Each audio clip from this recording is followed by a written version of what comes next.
साथियों, सर्वप्रथम मैं आपको हृदय से शुभकामनाएं देना चाहता हूं कि आप बहुत ही भाग्यशाली हैं, क्योंकि आपने भगवान श्री कृष्ण की प्रेरणा से ही श्रीमद् भगवद गीता सार के इस वीडियो को देखने का मन बनाया।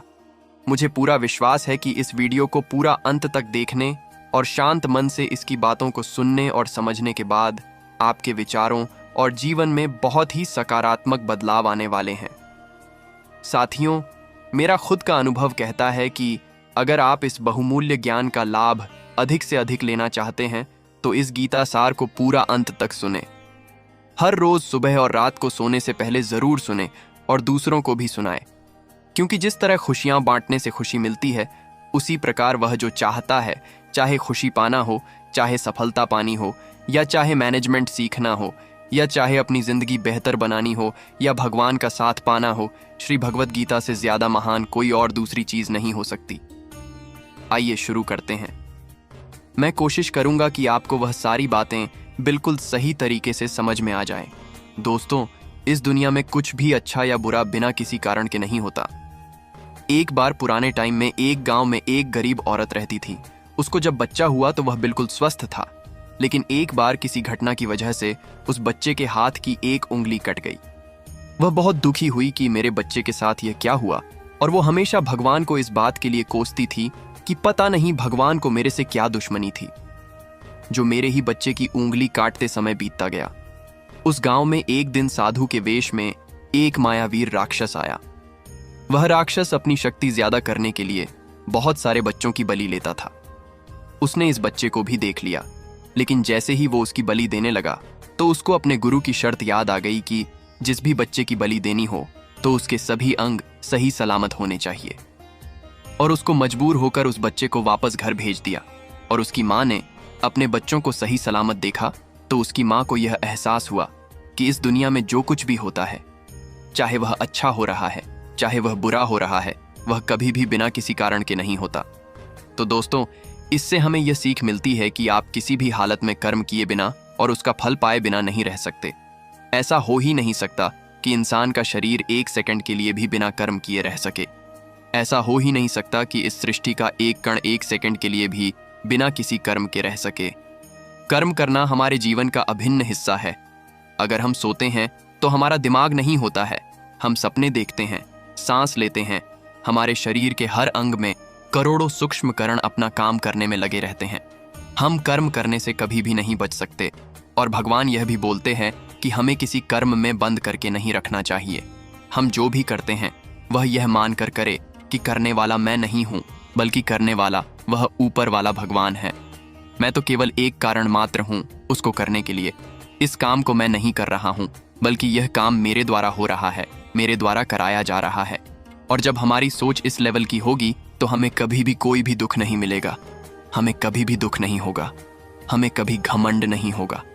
दोस्तों, दूसरों के गुलाम रहकर खुश रहने की बजाय आजाद होकर खुद के दुखों का सामना किया जाना चाहिए। भले ही आपकी जिंदगी में कितने ही कष्ट हों, लेकिन अगर आप आजाद हो तो आप ही वास्तविक हो। मनुष्यों की भागवत गीता में गुलामी को मौत से भी बुरा बताया गया है। इंसान किस किस का गुलाम नहीं है, वह अपने दिमाग का, अपने विचारों का गुलाम है। कभी भी किसी इंसान को किसी का गुलाम नहीं रहना चाहिए। भगवान श्री कृष्ण कहते हैं कि इंसान दुखी रहता है तो उसका सबसे मोटा कारण है उसका मोह। मोह से ज्ञान आता है और जीवन में समस्याएं शुरू होने लगती हैं।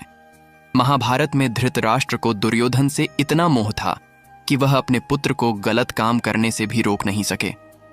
धृतराष्ट्र को पुत्र मोह की वजह से धर्म का ज्ञान ही नहीं रहा था। अंत में सब कुछ बर्बाद हो गया। महाभारत में श्री कृष्ण ने अर्जुन से कहा था, जब ज्ञान की धारा बहती है तो सबसे पहले मोह को नष्ट करती है। मोह को इसलिए नष्ट करती है क्योंकि मोह अज्ञान है। यूनान का सम्राट सिकंदर पूरी दुनिया को जीत लेना चाहता था। एक दिन एक नागा साधु ने सिकंदर से कहा कि तू ये पूरी दुनिया जीत लेगा, उसके बाद क्या करेगा, क्योंकि इसके अलावा दूसरी कोई दुनिया है ही नहीं। इतना कहकर संत जोर जोर से हंसने लगा। संत की बातें सुनकर सिकंदर निराश हो गया था। सिकंदर ने संत से कहा कि आप मूल हंसिए, मतलब यह बात सच यही है, लेकिन मैंने आज तक यह बात सोची ही नहीं थी। सिकंदर ने अभी दुनिया जीती नहीं थी, लेकिन जीतने के विचार से ही वह निराश हो गया था। क्योंकि दुनिया जीतने के बाद कोई और मोह नहीं बचेगा। सिकंदर ने संत से कहा कि आप हंस क्यों रहे हैं? संत ने जवाब दिया कि तू पूरी दुनिया जीत लेगा तब भी तुझे निराशा ही मिलेगी, क्योंकि तू दुनिया को जीतने के मोह में बंधा है, जबकि मेरे पास कुछ नहीं है। लेकिन मैं हमेशा खुश रहूंगा, क्योंकि मुझे किसी चीज का मोह नहीं है। मोह की वजह से जीवन में दुखी आते हैं। मोह घर परिवार से हो सकता है, सफलता का मोह हो सकता है, सुख सुविधा और मान सम्मान का मोह हो सकता है। जहां मोह रहेगा वहां दुख तो आएगा ही। मोह जब सफल होता है तो दुख मिलता है, और जब असफल होता है तब भी दुख ही मिलता है। श्री कृष्ण कहते हैं कि जब को मोह त्याग देता है तो उसे मेरी कृपा मिल जाती है। मोह रहित व्यक्ति परम आनंद प्राप्त करता है। इसीलिए मोह का त्याग करना चाहिए और जो हमारे पास है उसी में संतुष्ट रहना चाहिए। ज्यादा पाने का मोह रहेगा तो दुख मिलना तय है। भगवान श्री कृष्ण कहते हैं कि जो हुआ वह अच्छा हुआ, जो हो रहा है वह अच्छा हो रहा, लिए मोह का त्याग करना चाहिए और जो हमारे पास है उसी में संतुष्ट रहना चाहिए। ज्यादा पाने का मोह रहेगा तो दुख मिलना तय है। भगवान श्री कृष्ण कहते हैं कि जो हुआ वह अच्छा हुआ, जो हो रहा है वह अच्छा हो रहा है, जो होगा वह भी अच्छा ही होगा। तुम भूत का पश्चाताप न करो, भविष्य की चिंता न करो, वर्तमान चल रहा है। तुम्हारा क्या गया जो तुम रोते हो? तुम क्या लाए थे जो तुमने खो दिया? तुमने क्या पैदा किया था जो नाश हो गया? न तुम कुछ लेकर आए, जो लिया यहीं से लिया, जो दिया यहीं पर दिया, जो लिया इसी भगवान से लिया, जो दिया इसी को दिया। खाली हाथ आए खाली हाथ चले। जो आज तुम्हारा है कल किसी और का था, परसों किसी और का होगा। तुम इसे अपना समझकर मग्न हो रहे हो। बस यही प्रसन्नता तुम्हारे दुखों का कारण है। दोस्तों, एक बार की बात है, एक आदमी सागर के किनारे घूम रहा था। तभी एकदम उसकी नजर चांदी की एक डंडे पर गई जो बहते बहते किनारे पर आ गया था। वह खुश हुआ और झटपट उस डंडे को उठा लिया। अब वह डंडा लेकर टहलने लगा। अब धूप ज्यादा हो गई तो उसका मन सागर में नहाने का हुआ। उसने सोचा, अगर डंडे को किनारे रखकर नहाऊंगा तो कोई ले जाएगा, इसलिए वह डंडा हाथ में ही लेकर नहाने लगा। तभी एक ऊंची लहर आई और तेजी से डंडे को बहा कर ले गई। वह अफसोस करने लगा और दुखी होकर तट पर आ बैठा और रोने लग गया। उधर से एक संत आ रहे थे। उसे उदास और रोता हुआ देख पूछा, इतने दुखी क्यों हो? उसने बताया, स्वामी जी, नहाते हुए मेरा चांदी का डंडा सागर में बह गया। संत ने हैरानी जताई और कहा, डंडा लेकर नहा रहे थे? वह बोला, क्या करता? किनारे रखकर नहाता तो कोई ले जा सकता था, लेकिन चांदी का डंडा लेकर नहाने क्यों आए थे? स्वामी जी ने पूछा। अब आदमी ने कहा, लेकर नहीं आया था, वह तो यहीं मिली थी। उस आदमी की बात सुनकर स्वामी जी हंसने लगे और बोले, जब वह तुम्हारी थी ही नहीं तो फिर दुख या उदासी कैसी? कभी कुछ खुशियां अनायास मिल जाती है और कभी कुछ श्रम करने और कष्ट उठाने से मिलती है। जो खुशियां अनायास मिलती है, परमात्मा की ओर से मिलती है, उन्हें सराहने का हमारे पास समय नहीं होता। इंसान व्यस्त है तमाम ऐसे सुखों की गिनती करने में जो उसके पास नहीं है। आलीशान बंगला, शानदार कार, स्टेटस, पावर वगैरह, और भूल जाता है कि एक दिन सब कुछ यूं ही भूलकर उसे अगले सफर में निकल जाना है। तो दोस्तों, भगवान श्री कृष्ण ने तभी कहा है कि तुम भूत का पश्चाताप न करो, भविष्य की चिंता न करो, वर्तमान चल रहा है। तुम्हारा क्या गया जो तुम रोते हो? तुम क्या लाए थे जो तुमने खो दिया? तुमने क्या पैदा किया था जो नाश हो गया? न तुम कुछ लेकर आए, जो लिया यहीं से लिया, जो दिया यहीं पर दिया, जो लिया इसी भगवान से लिया, जो दिया इसी को दिया। खाली हाथ आए खाली हाथ चले। जो आज तुम्हारा है कल किसी और का था, परसों किसी और का होगा। तुम इसे अपना समझकर मग्न हो रहे हो। बस यही प्रसन्नता तुम्हारे दुखों का कारण है। दोस्तों, जब महाभारत का युद्ध खत्म हो गया था तब युधिष्ठिर ने हस्तिनापुर की राजगादी संभाल ली थी। सब कुछ सामान्य हो रहा था। एक दिन वो समय आ गया था जो कोई पांडव नहीं चाहते थे। भगवान श्री कृष्ण द्वारिका लौट रहे थे। सारे पांडव दुखी थे। श्री कृष्ण उन्हें अपना शरीर का हिस्सा है जिसके अलग होने के भाव से ही वे कांप जाते थे, लेकिन श्री कृष्ण को तो जाना ही था। कोई भी श्री कृष्ण को जाने नहीं देना चाहता था। भगवान भी 11 कर अपने सभी स्नेही जनों से मिल रहे थे। सबसे मिलकर उन्हें कुछ न कुछ उपहार देकर श्री कृष्ण ने विदा ली। अंत में वे पांडवों की माता और अपनी बुआ कुंती से मिले। भगवान ने कुंती से कहा कि बुआ, आपने आज तक अपने लिए मुझसे कुछ नहीं मांगा, आज कुछ मांग लीजिए, मैं आपको कुछ देना चाहता हूं।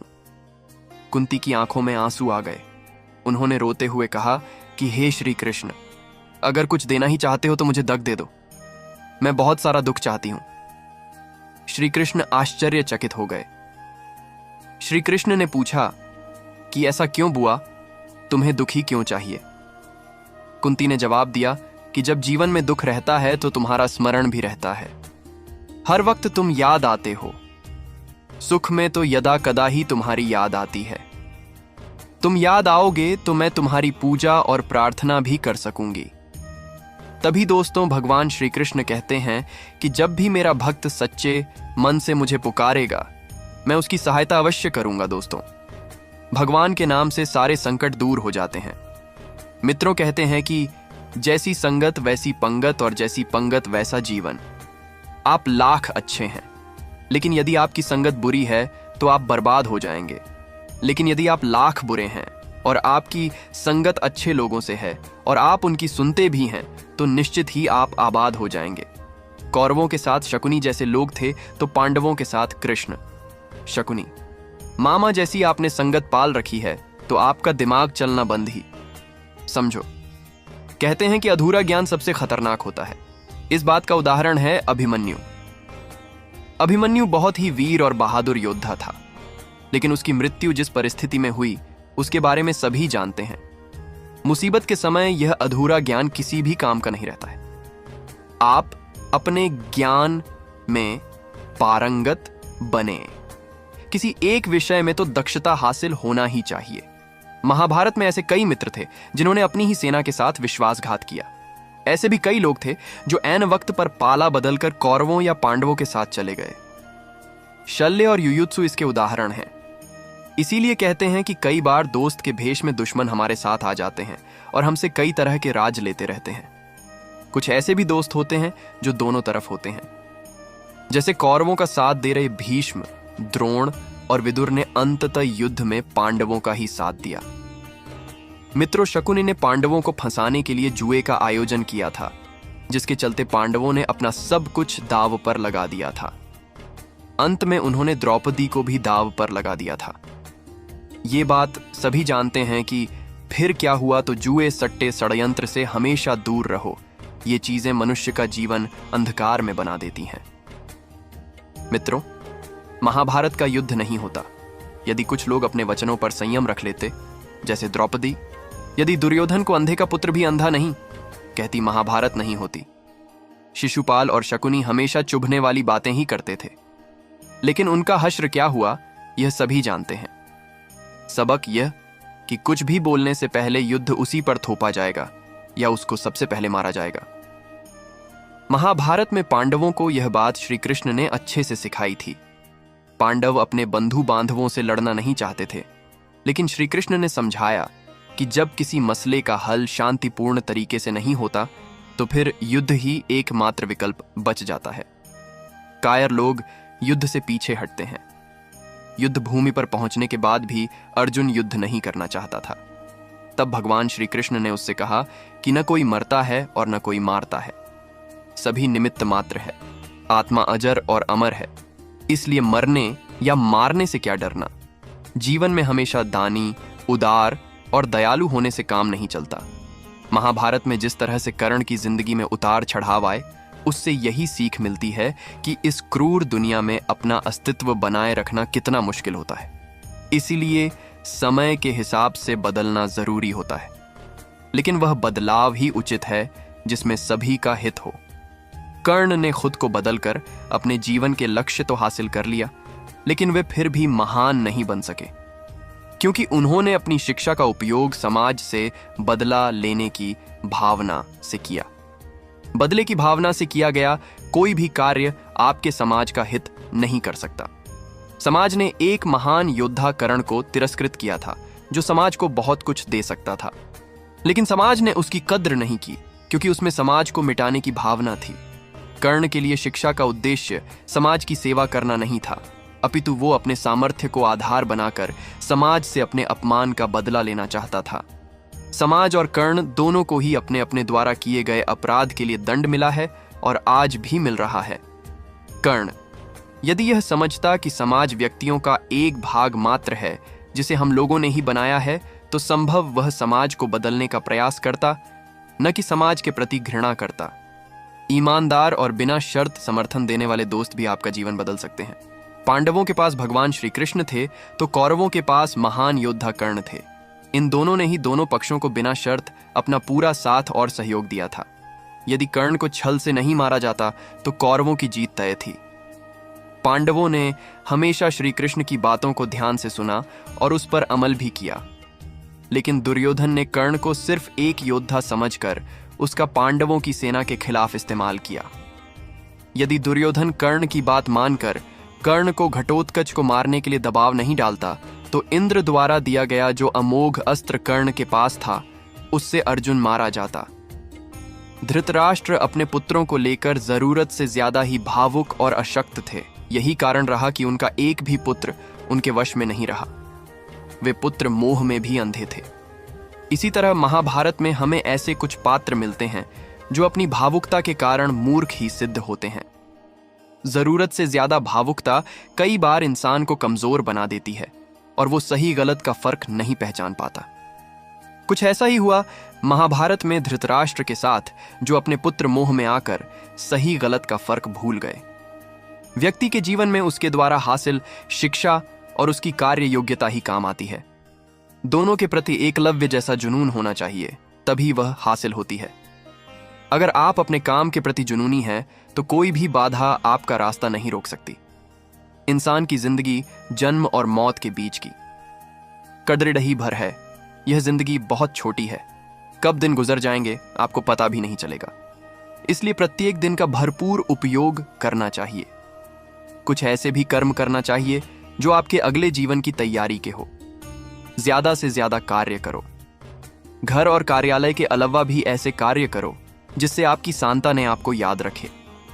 गीता यही संदेश देती है कि हर पर ऐसा कार्य कर जो तेरे जीवन को सुंदर बनाए। अपनी अच्छी स्थिति, बैंक बैलेंस, संपदा, सुंदर रूप और विद्वता का कभी अहंकार मत कीजिए। धनी, ज्ञानी, शक्तिशाली पांडवों ने वनवास भोगा और अति सुंदर द्रौपदी भी उनके साथ वनों में भटकती रही। समय के खेल निराले हैं। जिस अंबा का जीवन भीष्म के कारण बर्बाद हो गया था, उसने शिखंडी के रूप में जन्म लेकर भीष्म से बदला लिया था। महाभारत में ऐसे कई उदाहरण हैं जिनसे यह प्रेरणा मिलती है कि घमंड को पतन का कारण बनने में देर नहीं लगती है। अत्यधिक लालच इंसान की जिंदगी को नर्क बना देता है। जो आपका नहीं है उसे अनितिपूर्वक लेने छीनने का प्रयास न करें। आज नहीं तो कल उसका दंड अवश्य मिलता है। हमेशा शांत रहे। इससे आप अपने जीवन में खुद को बहुत मजबूत पाएंगे, क्योंकि लोहा ठंडा होना तभी मजबूत होता है और गर्म होने पर उसे किसी भी आकार में ढाला जा सकता है। किसी विपत्ति के समय आपको ये 7 गुण बचाएंगे। आपका ज्ञान, आपकी विनम्रता, आपकी बुद्धि, आपके भीतर का साहस, आपके अच्छे कर्म, सच बोलने की आदत और ईश्वर में विश्वास।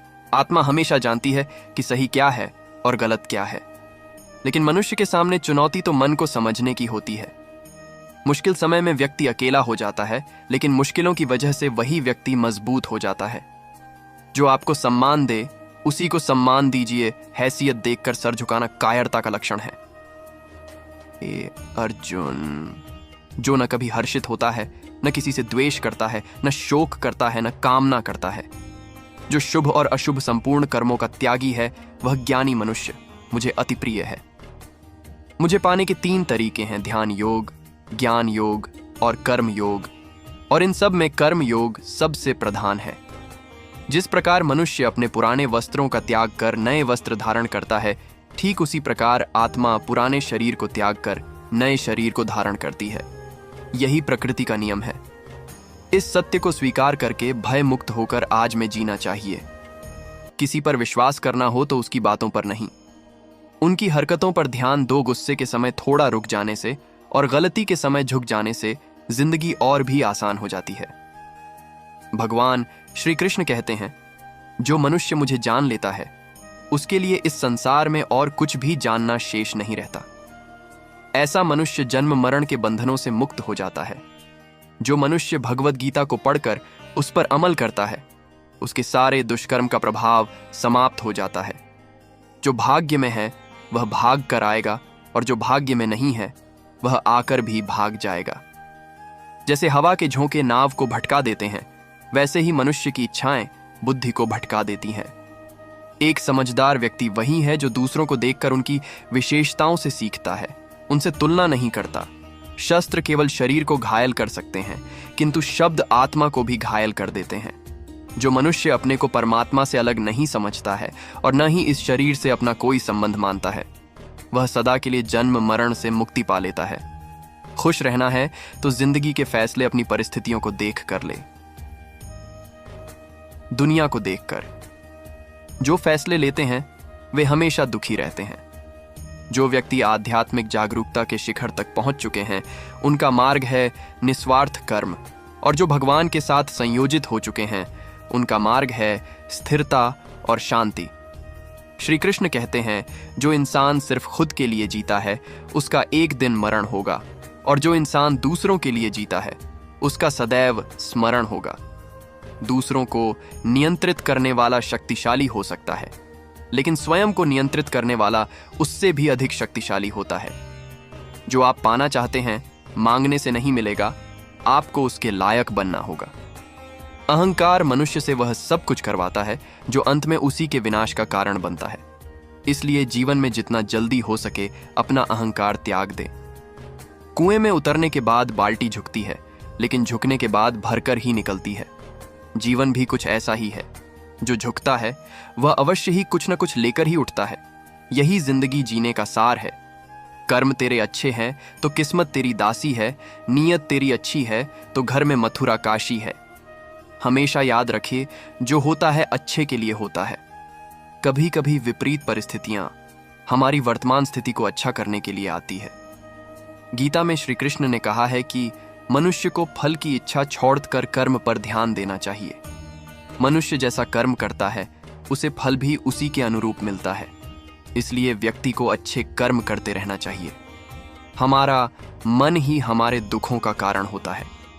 ऐसे में श्री कृष्ण ने गीता में कहा है कि जिस व्यक्ति ने अपने मन पर काबू पा लिया वह मन में पैदा होने वाली बेकार की चिंताओं और इच्छाओं से भी दूर रहता है।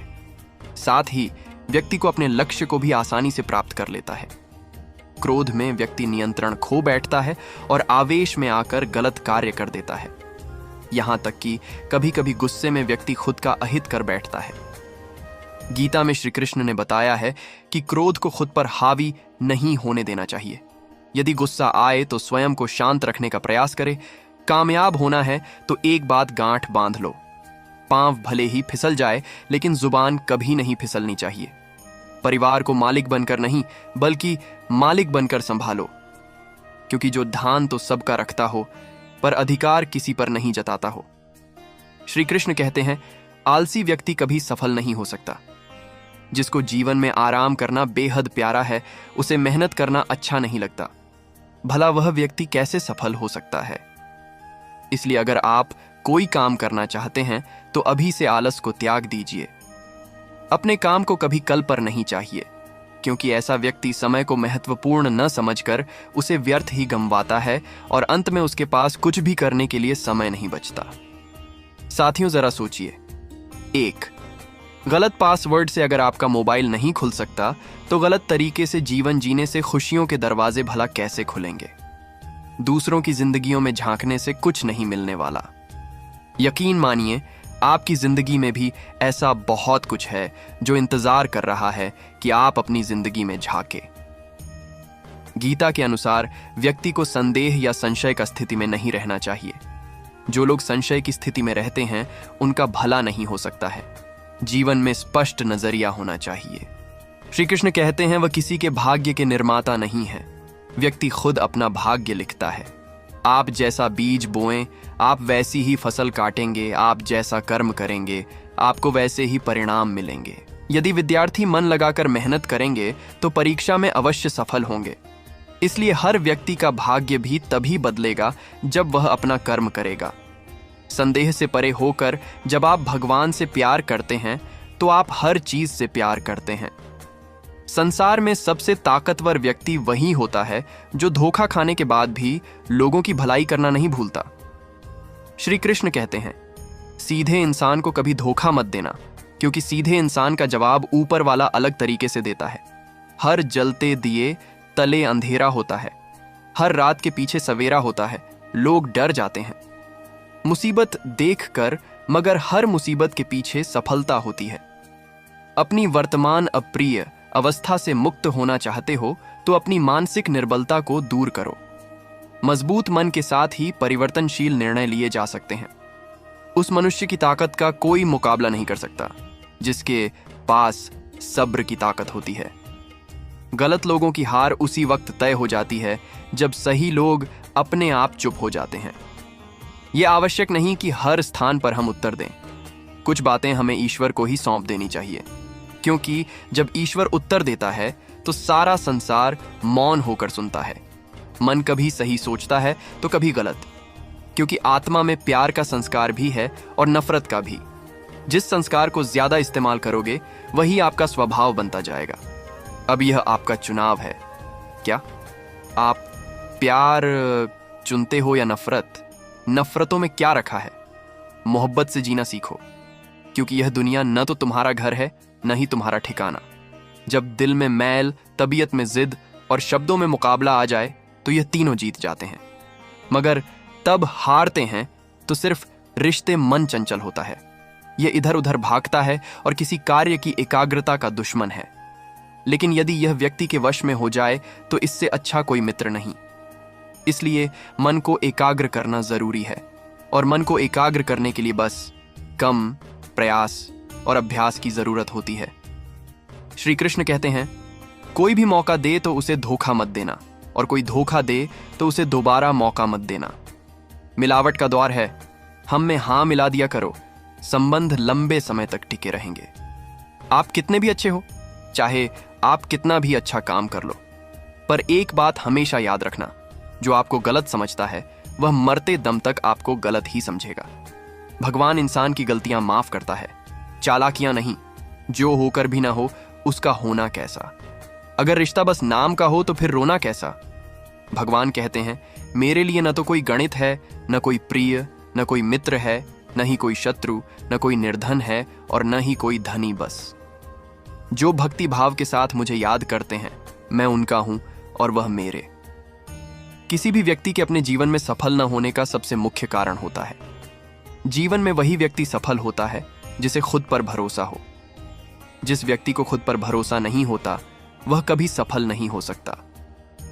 एक बार दानवीर कर्ण ने भगवान श्री कृष्ण से अपनी व्यथा सुनाई और कहा, हे कृष्ण, जब मैं पैदा हुआ तब मेरी मां ने मुझे त्याग दिया। इसमें मेरा क्या अपराध था? द्रोणाचार्य ने मुझे शिक्षा देने से मना कर दिया क्योंकि वो मुझे क्षत्रिय नहीं मानते थे। इसमें भी मेरा क्या अपराध? और द्रौपदी के स्वयंवर में मुझे अपमानित किया गया क्योंकि मैं राज परिवार का हिस्सा नहीं हूं। भला इन सब में मेरा क्या अपराध था? जवाब में श्री कृष्ण ने कहा, हे कर्ण, जरा ध्यान से सुनो। जब मेरा जन्म हुआ तब मैं कारागार में था और मेरे पैदा होते ही मेरी मृत्यु मेरी प्रतीक्षा कर रही थी। जिस रात मेरा जन्म हुआ था उस रात मुझे मेरे माता पिता से अलग हुआ और मुझे हर वह काम करना था जो एक गरीब परिवार में करना होता है। गायों का गोबर मैं अपने हाथ से उठाता था। जब मैं चल नहीं सकता था तब मुझ पर प्राण घातक हमले किए गए। मुझे मारने की बार बार कोशिशें की गई। मेरे पास बचपन में न तो शिक्षा थी, न ही महल, न कोई गुरुकुल था, न ही कोई विशाल सेना थी। लेकिन तब भी मेरे मामा मुझे उनका सबसे मोटा शत्रु मानते थे। मेरा भी जीवन कई चुनौतियों से गुजरा है। यह बात इतनी महत्वपूर्ण नहीं है कि जीवन में कितनी बार अपमानित होना होता रहा है, पर यह महत्वपूर्ण है कि आप उस अपमान का जवाब कैसे दे रहे हैं। आपके पास ज्ञान है जिसका आप इस्तेमाल कर रहे हैं या नहीं, और इन सब चुनौतियों को पार करके कैसे आप आगे जाते हैं, यह बात सबसे अधिक महत्वपूर्ण है। तकलीफों और दुख में सब्र से काम लिया करो। क्योंकि सोने को आग से आजमाया जाता है और इंसान को तकलीफों और दुख से। कभी यह मत सोचिए कि आप कुछ भी नहीं है, कभी यह भी मत सोचिए कि आप सब कुछ है। हमेशा यही सोचिए कि आप कुछ तो हैं जो बहुत कुछ कर सकता है। जिंदगी में शिकायत मत रखो, सोचो कि जो कुछ मिला बेहतरीन मिला और जो न मिल सका तो बेहतर ही हुआ। जब जिंदगी में सुकून कम हो जाए तो प्रार्थनाओं का वक्त ज्यादा लो और ईश्वर से बात करो। अपने दुखों से निकालने का रास्ता उन्हीं से मांगो। भगवान तब भी आपकी प्रार्थना सुनते हैं जब आपके पास उनसे बोलने के लिए शब्द भी नहीं होते। जो प्रयास करना नहीं जानते उन्हें हर समस्या मोटी ही लगती है। इंसानियत दिल में होती है, हैसियत में नहीं। ऊपर वाला कर्म देखता है, वसीयत नहीं। अगर कठिन मेहनत आपका हथियार है तो सफलता आपकी गुलाम हो जाएगी। मेरा कर्म ही मेरा ऐसा मानकर काम करने वाला व्यक्ति कभी हारता नहीं। उम्र में चाहे कोई मोटा हो या छोटा हो, वास्तव में महान तो वही है जिसके दिल में सबके लिए प्रेम, स्नेह और सम्मान की भावना हो। इच्छाओं का भी अपना चरित्र होता है। खुद के मन की हो तो बहुत अच्छी लगती है, दूसरों के मन की हो तो बहुत खटकती है। श्री कृष्ण कहते हैं, व्यक्ति को सदैव बुराई से बच कर रहना चाहिए। अगर कोई बुरा कर्म करता है तो वह कर्म आपको अपने जीवन में ही भोगना पड़ता है। जिस प्रकार गाय का बच्चा झुंड में भी अपनी मां को ढूंढ लेता है, ठीक उसी प्रकार कर्म का फल आपको हजारों की संख्या में भी ढूंढ लेगा। ईश्वर कण कण में निवास करते हैं। छोटे से छोटे जीव के हृदय में भी ईश्वर का वास होता है। उस जीव को कष्ट का अनुभव होना ईश्वर को कष्ट का अनुभव कराता है। अर्थात किसी भी जीव को कष्ट देकर आप अपने ईश्वर को खुश कैसे देख सकते हैं। अपनी जिंदगी को जंगल के उस पौधे की तरह बनाओ जो हर परिस्थिति में मस्ती में झूमता रहे। आप तब तक कभी नहीं समझ पाएंगे कि आपने किसी को क्या नुकसान पहुंचाया, जब तक कि आपके साथ वही व्यवहार किया नहीं जाता। किसी को कर्म कहते हैं। जब कोई साथ नहीं देता है तब ईश्वर कोई ना कोई साथ देने वाला भेज देता है। उसी को कृष्ण कहते हैं। परिवर्तन ही प्रकृति का नियम है। इसलिए जो पीछे छूट गया उसका शोक मनाने की जगह जो आपके पास है उसका आनंद उठाना सीखिए। किसी से किसी भी तरह की प्रतिस्पर्धा की आवश्यकता नहीं है। आप स्वयं में जैसे हैं एकदम सही है। स्वयं को स्वीकारें। जीवन मिलना भाग्य की बात है, मृत्यु होना समय की बात है, परंतु मृत्यु के बाद भी लोगों के हृदय में जीवित रहना यह तो अपने कर्मों की बात है। आपकी नीयत से ईश्वर खुश होते हैं और दिखावे से इंसान। कृष्ण कहते हैं, जो आपका है वह आपका ही रहेगा, चाहे उसे छीनने के लिए सारा संसार ही क्यों न लग जाए। इसीलिए जो जा रहा है उसे जाने दो। वह आज रुक भी गया तो कल चला ही जाएगा। हम किसी के काबिल नहीं, इसलिए दूर रहने लगे हैं। जो हमारे बिना खुश है हम उन्हें सताया नहीं करते। कोशिश करो कि दोगले लोगों से गहरा संबंध मत रखो, क्योंकि जब ये नाराज होते हैं तो सीधा आपके सम्मान पर वार करते हैं। अकेले रहना मूर्खों और नकारात्मक लोगों के बीच रहने से हर हाल में बेहतर है। सब कुछ किताबों से सीखने को नहीं मिलता। कुछ मतलबी लोगों से भी बहुत कुछ सीखने को मिलता है। गलती उसी से होती है जो मेहनत से काम करता है, वरना कई लोगों की जिंदगी तो दूसरों की बुराई खोजने में ही खत्म हो जाती है। इज्जत इंसान की नहीं होती, जरूरत की होती है। जरूरत खत्म तो इज्जत भी खत्म। चिंता उतनी ही करिए जितने में काम हो जाए, उतनी नहीं कि जिंदगी ही बर्बाद हो जाए। आप अपने शब्दों को चाहे जितनी भी समझदारी से बोलिए, लेकिन सुनने वाला अपनी योग्यता और अपने मन के विचारों के अनुसार ही उसका मतलब निकालता है। यकीन करो, जो तुम्हें भूल चुका है वह भी याद करेगा। बस उसके मतलब के दिन आने दो। याद रखना कि मुश्किलें देने वालों से मोटा होता है, मुश्किलों से निकालने वाला। अगर यह बात समझ में आ जाए तो मुश्किलें ज्यादा दिन टिकती नहीं। मेहनत करो, क्योंकि मेहनत से शरीर तंदुरुस्त, दिमाग साफ, दिल उदार और जेब भरी रहती है। विपत्ति में धैर्य, वैभव में दया और संकट में सहनशीलता ही श्रेष्ठ व्यक्ति के लक्षण हैं। हमें क्या करना है और कैसे करना है, इसका बेहतर फैसला करने के लिए सबसे पहले यह जानना बहुत जरूरी होता है कि हम कहां हैं और किधर जा रहे हैं। हिम्मत करनी है तो चुनौतियों को स्वीकार करो। सफलता तुम्हारे कदम चूमेगी, बस प्रयास करो। लोग तुम्हारी बुराई करते हैं तो वह करेंगे, चाहे तुम अच्छा करो या बुरा। इसलिए शांत रहकर अपना कर्म करते रहो, निंदा से मत घबराओ। निंदा उसी की होती है जो जिंदा है, तारीफ तो सिर्फ मरने के बाद ही होती है। जो व्यक्ति कृष्ण का दास हो जाता है वह अपने आराध्य से ऐसे दिन न दिखाने की कामना करता है जब उसमें गुरु आ जाए। वह तो कृष्ण का सेवक बनकर ही जीवन को सफल बनाना चाहता है। श्री कृष्ण कहते हैं, जो व्यक्ति सदैव हंसता खेलता मुस्कुराता रहता हो, अगर वह अपने स्वभाव से भिन्न हो जाए, अर्थात चुप गुमसुम और उदास रहने लगे, तो समझना उसके हृदय में कोई दर्द है। उस दर्द ने उसे कमजोर बना दिया है। आपकी उपस्थिति से कोई व्यक्ति स्वयं के दुख भूल जाए तो यही आपकी उपस्थिति का महत्व है। प्रसन्नता की अभिव्यक्ति कहीं भी की जा सकती है, परंतु तकलीफ की अभिव्यक्ति करने के लिए कोई खास अपना चाहिए होता है। जिस व्यक्ति के पास संपूर्ण धन दौलत ऐश्वर्य वैभव सब है मगर संतुष्ट नहीं है, उसके लिए उस दौलत का कोई अर्थ नहीं, क्योंकि वह व्यक्ति सदैव असंतुष्टि की स्थिति में रहता है। जिसके पास संतुष्टि है वह थोड़े में भी संतुष्ट रहता है। जब आप कोई बुरा कार्य करते हो या कोई अच्छा कार्य करते हो और आपको लगता है कि कोई देख नहीं रहा है, लेकिन आप यह क्यों भूल जाते? आप जो कुछ भी कर रहे हैं, भगवान की दृष्टि सदैव आप पर बनी हुई है। इसलिए आप यह न समझे कि आप अकेले हैं। भगवान सदैव आपके साथ होते हैं। बांसुरी न स्वर्ण की होती है न रत्न की, परंतु इनके स्वर हर किसी के मन को अपनी ओर खींच लेते हैं। वैसे ही जब मनुष्य की वाणी और कर्म सुंदर हो तो उसे बाहरी बनावट की आवश्यकता नहीं होती। बांसुरी की तरह वह भी ईश्वर को प्रिय होता है। अगर आपकी समस्या जहाज जितनी मोटी है तो भूले नहीं, प्रभु की कृपा सागर जितनी मोटी है। प्रसन्नता पाने के लिए बहुत कुछ एकत्र करना होता है, ऐसा हम समझते हैं, किंतु वास्तविकता में प्रसन्नता के लिए बहुत खोना होता है। ऐसा अनुभव कहता है, मनुष्य या कोई जीव अपने भाग्य का निर्माता खुद होता है। जो जैसा कर्म करता है उसका वैसा ही भाग्य बन जाता है। परम सौभाग्यशाली वे होते हैं जिनके पास भोजन के साथ भूख भी हो, बिस्तर के साथ नींद भी हो, धन के साथ धर्म भी हो और विशिष्टता के साथ शिष्टता भी हो।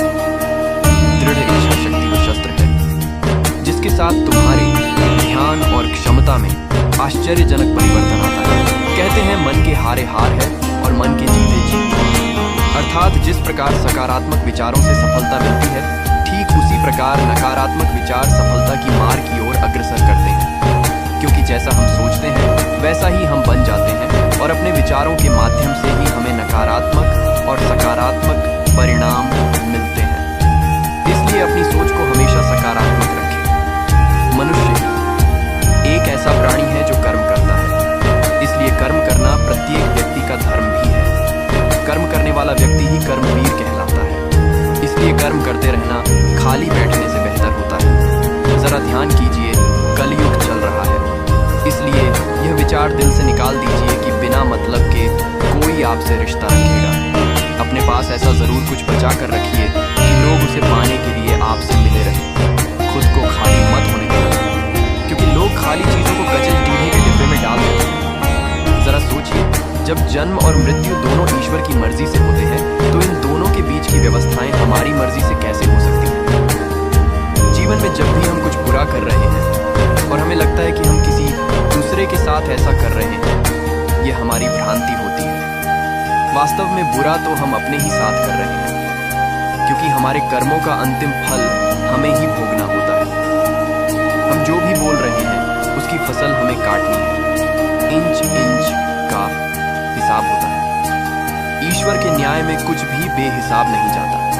श्री कृष्ण कहते हैं, अगर आपको याद नहीं कि गुच्छे की कौन सी चाबी ताले खोल सकती है और आप लगातार ताले को खोलने का प्रयास करते रहते हैं, फिर भी वह ताला नहीं खुलता, तब अधिकतर लोग ऐसी परिस्थिति में अपनी आशा खो बैठते हैं। उन्हें लगता है कि चाबी कहीं खो गई और वे तिलमिला जाते हैं, क्रोधित हो उठते हैं। परंतु उस समय धैर्य रखें, क्योंकि गुच्छे की अंतिम चाबी भी ताला खोल सकती है।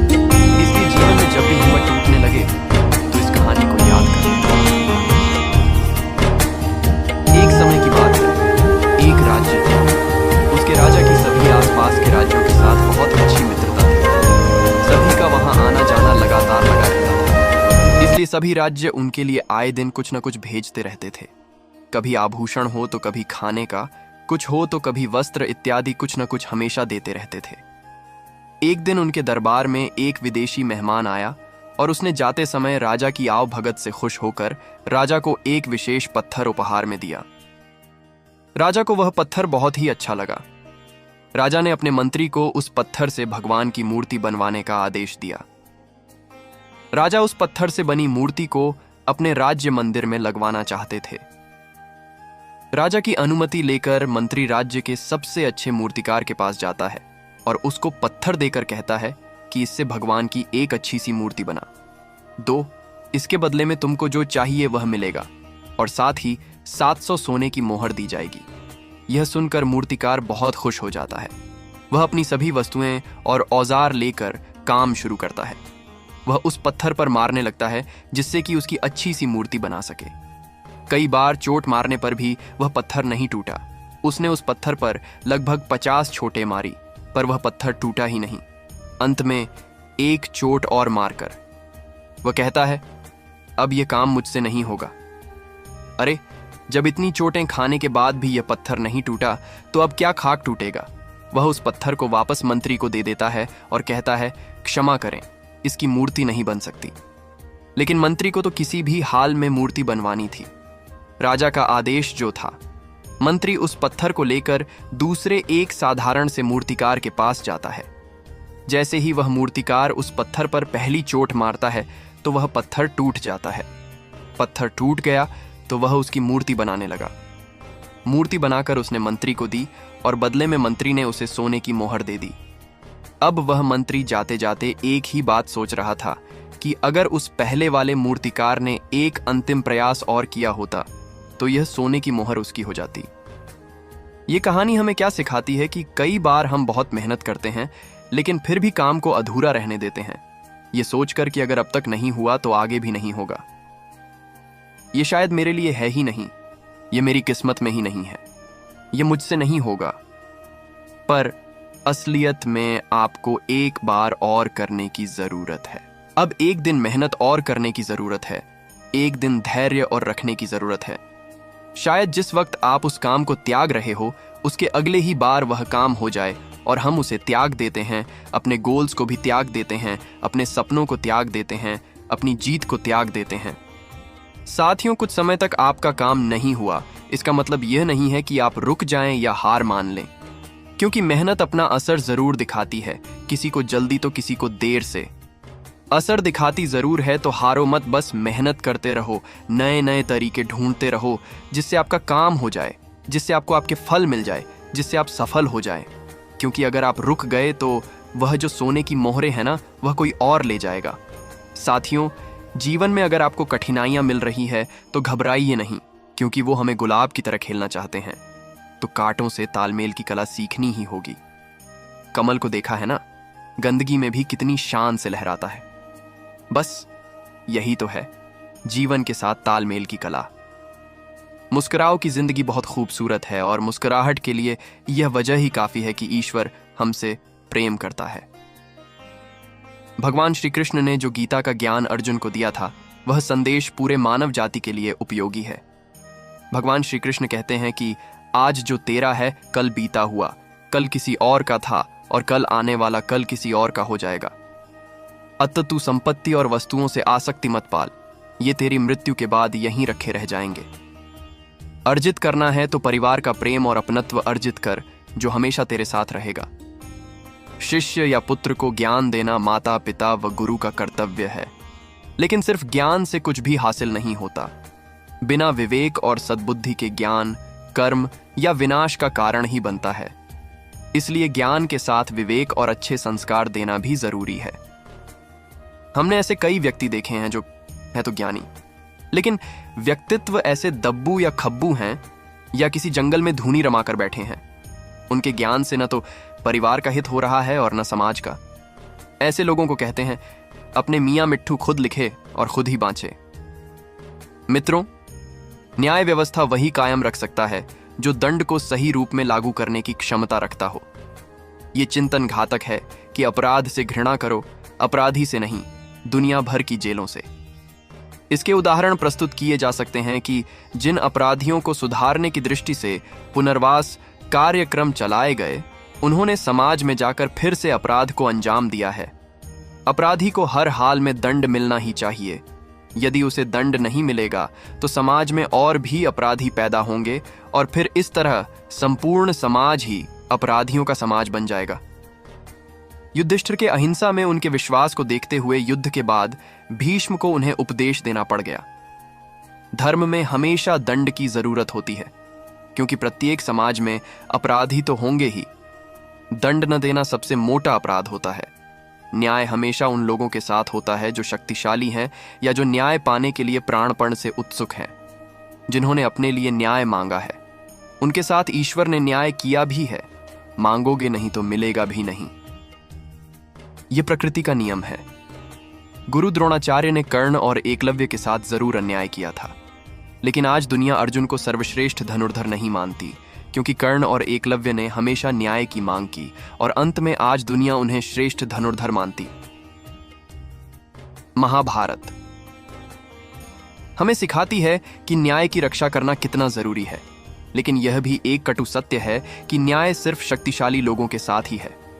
यह जगत या व्यक्ति जैसा है वैसा कभी दिखाई नहीं देता, अर्थात लोग जैसे दिखते हैं वैसे होते नहीं, चाहे वह कोई भी हो। महाभारत का हर पात्र ऐसा ही है। रहस्यमय छिपे हुए को जानना ही व्यक्ति का लक्ष्य होना चाहिए, क्योंकि ज्ञान ही व्यक्ति को बचाता है। भगवान श्री कृष्ण के ऐसे कई योद्धा थे जो छिपे हुए सत्य को जानते थे। एक स्थान से दूसरे स्थान पर जाना या एक स्थान से दूसरे स्थान पर रहने से लाभ ही मिलता है।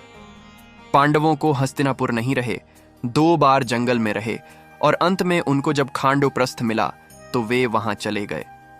इसी तरह भगवान श्री कृष्ण को भी कई बार मथुरा से गए और अंत में वे द्वारिका में बस गए थे।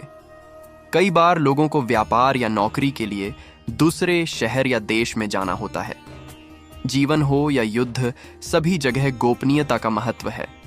यदि आप भावना में बहकर किसी को अपने जीवन के राज्य बताते हैं या किसी व्यक्ति या समाज विशेष पर क्रोध या कटाक्ष करते हैं तो आप कमजोर माने जाएंगे।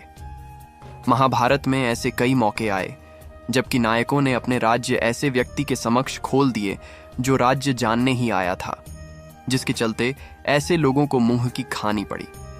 दुर्योधन, भीष्म, बर्बरिक ऐसे उदाहरण हैं जिन्होंने अपनी कमजोरी और शक्ति का राज्य खोल दिया था। किसी भी प्रकार की चिंता करना, मन को शांत रखना और व्यर्थ के भय को पालते रहने से मृत्यु आस पास ही मन डराने लगती है। मौत तो सभी को आनी है, फिर चिंता किस बात की? कोई पहले मरेगा और कोई बाद में। चिंता का मुख्य कारण मुंह है।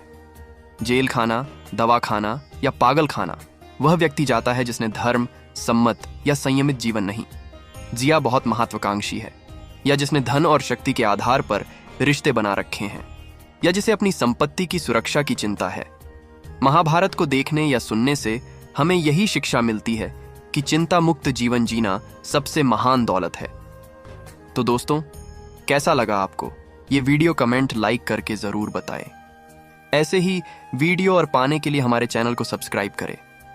धन्यवाद। जय श्री राधे कृष्णा।